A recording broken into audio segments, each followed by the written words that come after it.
Hello. Today I'm going to celebrate David Lynch. So first I want to give my condolences to his family and loved ones. And just by looking at social media, you can tell how much he was loved by so many people, including the people that worked with him. There are a lot of great comments about his passing. So in this video, I just want to talk a bit about him and give a little bit of insight into how he influenced my life, because I feel like he might have been one of the most important artistic influences in my life, for sure. If you watch my channel, you know I'm a fan already. I've done a few videos. I'll put them above if you want to check them out. To begin with, he was a very creative person that I think influenced millions and millions of people. He was a filmmaker, painter, musician, photographer, writer, sculptor, actor, sound designer, furniture designer, meditation advocate, and I would say most of all, a mystic. He was a master of the surreal, cinematic visionary, avant-garde magician. In many ways, he was a bridge from old Hollywood to what cinema has become. And I definitely think there will be an absence now that he's gone.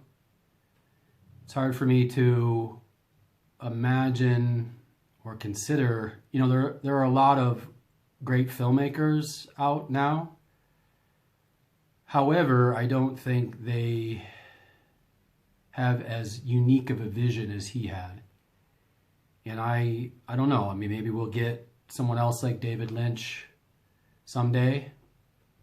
I don't mean like, I mean with the same focus and same lust for life and love of creativity and fearlessness to the point where they will produce something completely unique. I don't know, maybe not. So I want to talk a bit about how he influenced my life. I'm going to give a few anecdotes about how he's kind of been there most of the time.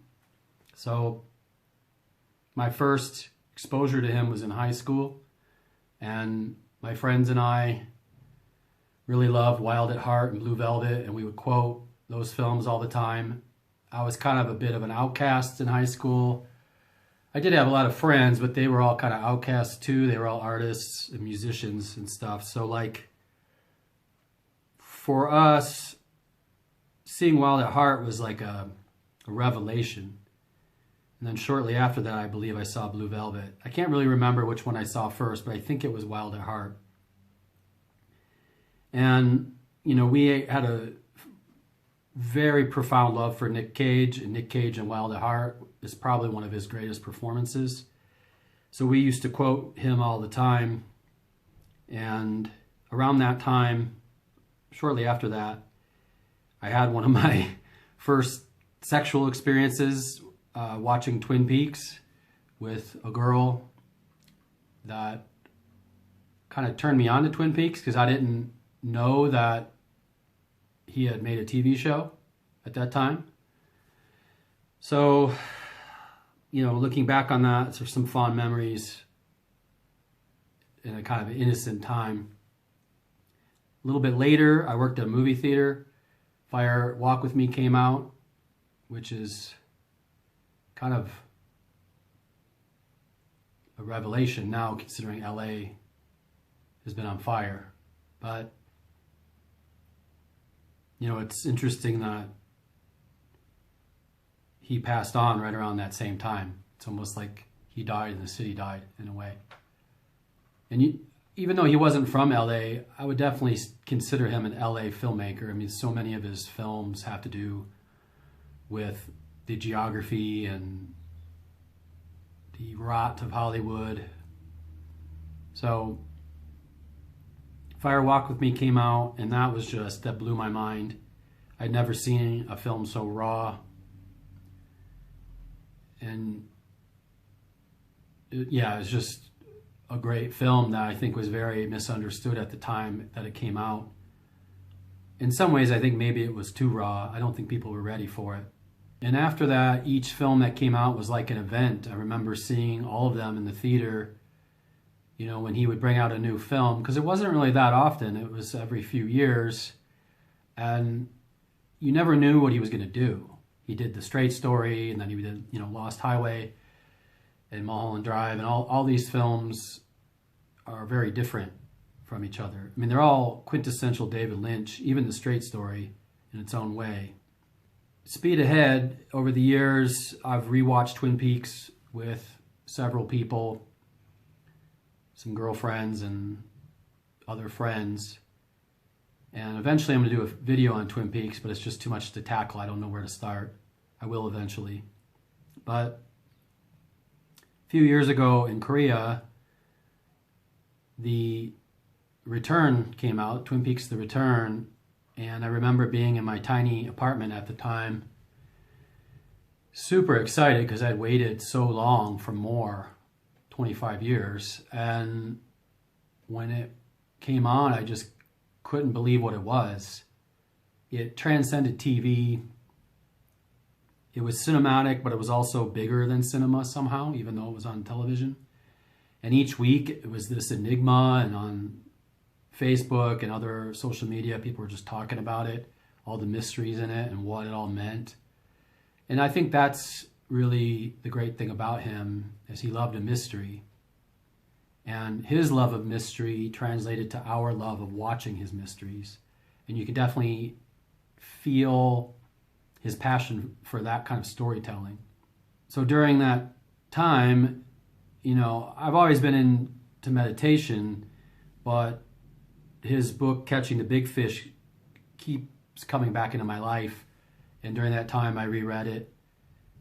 And yeah, I mean, I just think he is a true creative because of his focus on that world, that other world that we sometimes have glimpses of, and we don't really know what it is. It itself is a mystery. Through The Return, there were all these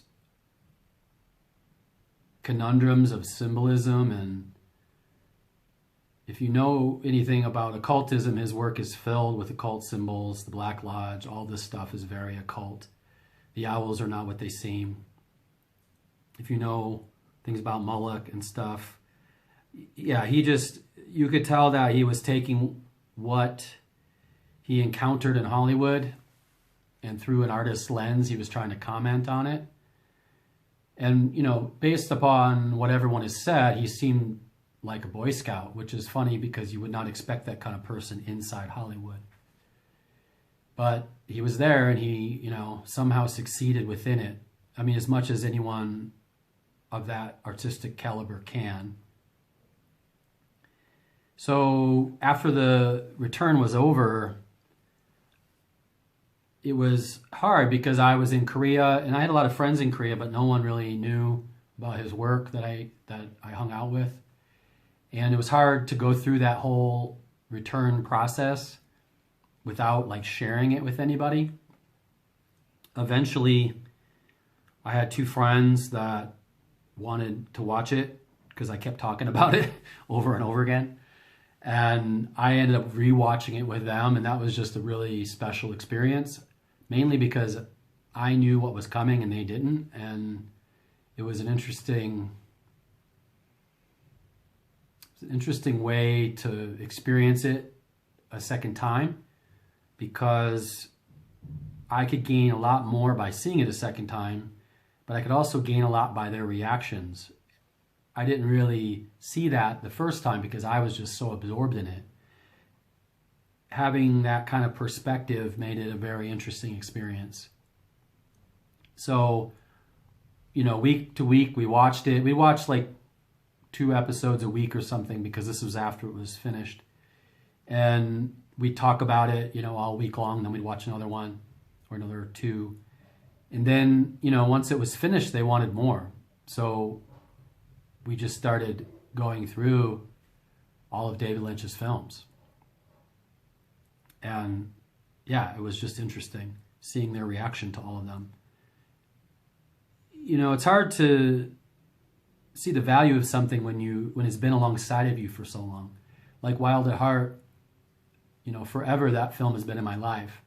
And seeing people react to it for the first time is a very pleasurable experience, I have to say. But yeah, I just want to say that to me, his work was always haunting, emotional, experimental, uncanny, sometimes disturbing, but always beautiful and captivating.